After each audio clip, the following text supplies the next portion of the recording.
മറയൂർ, കാന്തല്ലൂർ, മൂന്നാർ തുടങ്ങിയ വിനോദസഞ്ചാര കേന്ദ്രങ്ങളിലേക്കുള്ള സവാരി ജീപ്പുകൾക്ക് ആവശ്യമായ ഫിറ്റ്നസ് സർട്ടിഫിക്കറ്റുകൾ ശരിയാക്കാൻ ഡിസംബർ 20 വരെ സമയം അനുവദിച്ചിട്ടുണ്ട്.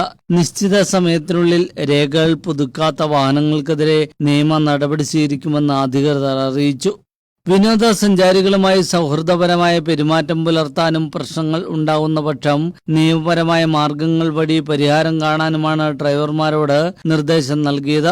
ചെറിയ അനിഷ്ട സംഭവങ്ങൾ പോലും വിനോദസഞ്ചാര മേഖലയെ ബാധിക്കുകയും പ്രാദേശിക വ്യാപാരത്തിനും ദോഷം വരുത്തുകയും ചെയ്യുമെന്ന് ഉദ്യോഗസ്ഥർ വ്യക്തമാക്കി. അത് കഴിഞ്ഞാൽ ഓരോ വർഷം കിട്ടുള്ളൂ. പലരും 8 വർഷം കഴിയുമ്പോൾ ഒരു 2 വർഷം കിട്ടിയെന്നുള്ളൊരു ധാരണയിൽ വിളിച്ചോട്ട്.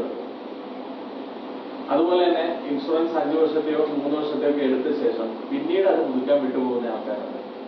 പൊല്യൂഷൻ സർട്ടിഫിക്കറ്റിന്റെ കാര്യത്തിലാണെങ്കിൽ നിങ്ങൾ പൊല്യൂഷൻ BS4 ആണെങ്കിൽ എത്ര നാളത്തെ 6 മാസം അല്ലേ അതിനും പുറകോട്ടുള്ളത്.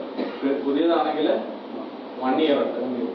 ഇപ്പൊ ഇത് ചെക്ക് ചെയ്ത് ഇപ്പൊ പോലീസ് ആണെങ്കിലും മോട്ടോർ വെഹിക്കിൾസ് ആണെങ്കിലും ചെക്ക് ചെയ്യുമ്പോൾ അവരുടെ സിസ്റ്റത്തിൽ തെളിഞ്ഞു വരും നോ PUCC എന്നുള്ളത് വരും. അവർ ഫൈൻ അടയ്ക്കും. ഫൈൻ അടയ്ക്കാൻ വേണ്ടിയിട്ട് ചെല്ലാൻ തയ്യാറാക്കി കഴിയുമ്പോൾ 2000 രൂപയാണ്. സോഷ്യൽ മീഡിയയിൽ മൂന്നാറിൽ നടന്ന സംഭവങ്ങൾ വിവാദമായ സാഹചര്യത്തിൽ വിനോദസഞ്ചാരികളെ സ്നേഹത്തോടെ സ്വീകരിക്കുകയും സൗമ്യമായ പെരുമാറ്റം കാട്ടുകയും ചെയ്യണമെന്ന് ബോധവൽക്കരണ ക്ലാസ്സിൽ പങ്കെടുത്തവർക്ക് ഉപദേശം നൽകി.